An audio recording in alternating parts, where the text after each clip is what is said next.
Hey, what's up everyone? Welcome back to the Manic Geek. Hope everyone's doing well out there.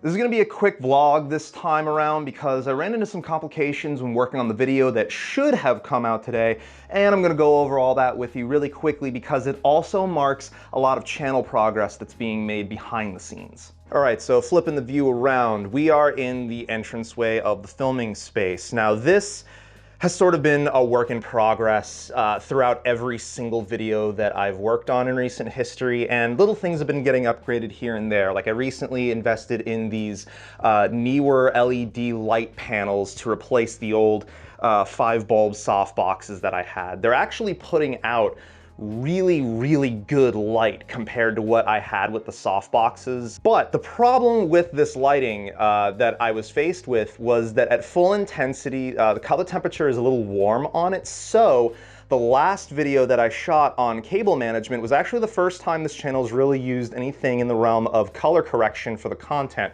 Sound off in the comments below if you watched that, and let me know what you thought about the color balancing that I did. Now on the table we can see all manner of just crap that's out, and that's sort of what spawned a lot of the issues that I'm now trying to tackle, mostly from an inventory perspective. But to tease what I've been working on, I have been in the process of testing these Gamdius Aeolus M2 fans. They sent this 4-pack in a little while back.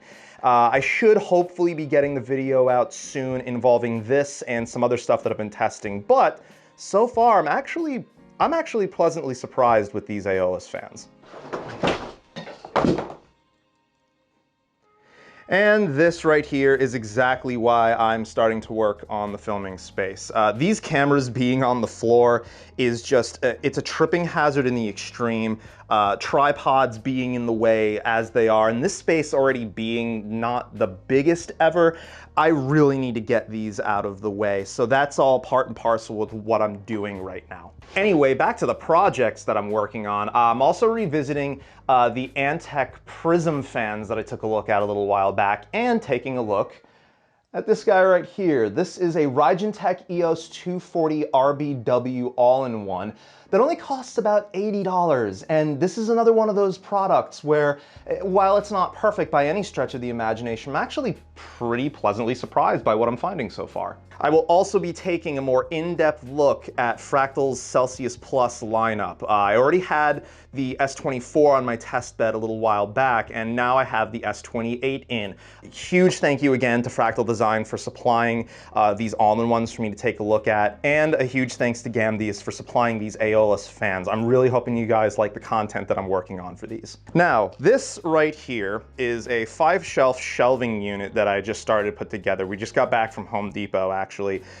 I think this thing costs like 40 bucks and change. Doesn't seem like a particularly bad deal at all, but the point of getting this is I just need more usable shelving space to get all of my product that's in this closet a bit better organized. And a lot of the reason I want to get this closet space more organized is because I'm toying with the idea of using this closet space over here as the backdrop for my videos moving forward. And that's largely to address one of the efficiency issues that I'm looking at.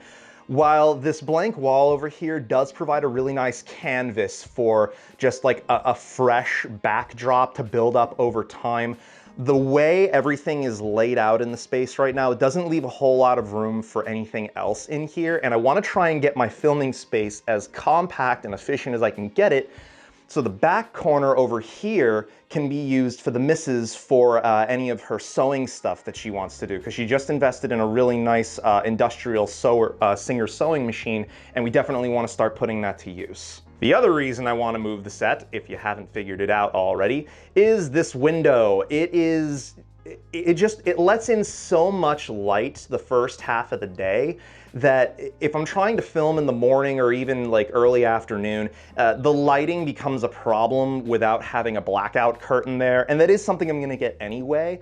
But if at least I can set the lighting behind the camera, having that as my backdrop, I feel like I'll have a little bit better control over the lighting in this space. Now the other problem too is, as you've probably observed looking all over this room, we do not have central AC, and for heatsink testing like this, that has proven really problematic. And while you can't see very clearly in there right now, and I'm not going to walk in and give you the satisfaction of seeing our messy room right now, our bedroom is the only room upstairs that has a window-mounted AC unit. So I have to move the test bed in here temporarily just to finish this round of content until we can get a secondary window panel mount like that one over there to move into this room here, so that at the very least I can wheel the AC unit back and forth between the rooms as it's being used. All right, so ignoring that minimum temperature reporting error right there, it looks like this particular test pass, after about 27 minutes, we see peak temperatures of about 72.3 C on an overclocked 2600 with that Tech EOS all-in-one installed. But when using the Fractal Design dynamic fans that come with the Celsius Plus S24 Dynamic, I'm including those fans in an upcoming video as a sanity check for some performance anomalies that I was noticing. Again, stay tuned for all that content. And for those of you who are wondering what in the Sam hell was in this glass at any point, this is a beer from Sasquatch Brewing Company out of Portland, Oregon called Mindless Philosopher. It's a fruited goza style ale, and if you couldn't tell from the label art, this is a sort of homage to C-3PO, who I guess would technically be considered a mindless philosopher. And flash forward to a few hours later, and we have kitties in the room. But yes, things are definitely in a different state now. Don't have anything up against this wall anymore, and instead I have my filming desk set up in front of the closet where I'm storing all of my parts for right now. So more or less about there is what the view is going to look like. So keep your eyes peeled for the next couple of videos. That's going to be in flux. But I figured having things set up against that corner over there was just going to leave a lot more usable space in the room for you know, me to get like maybe a dedicated editing and test bench set up over there in this corner, and then come over to this corner and have this area set up for the missus to use for sewing and what have you. And since there's no AC in this room right now, both of the cats are loving it in here. Anyway, that's gonna wrap it for this one. Toss the video a thumbs up if you liked what you saw. Make sure you hit that subscribe button and the bell icon so you're notified every time I upload fresh content for you. And I'll catch you all next time. So take it easy.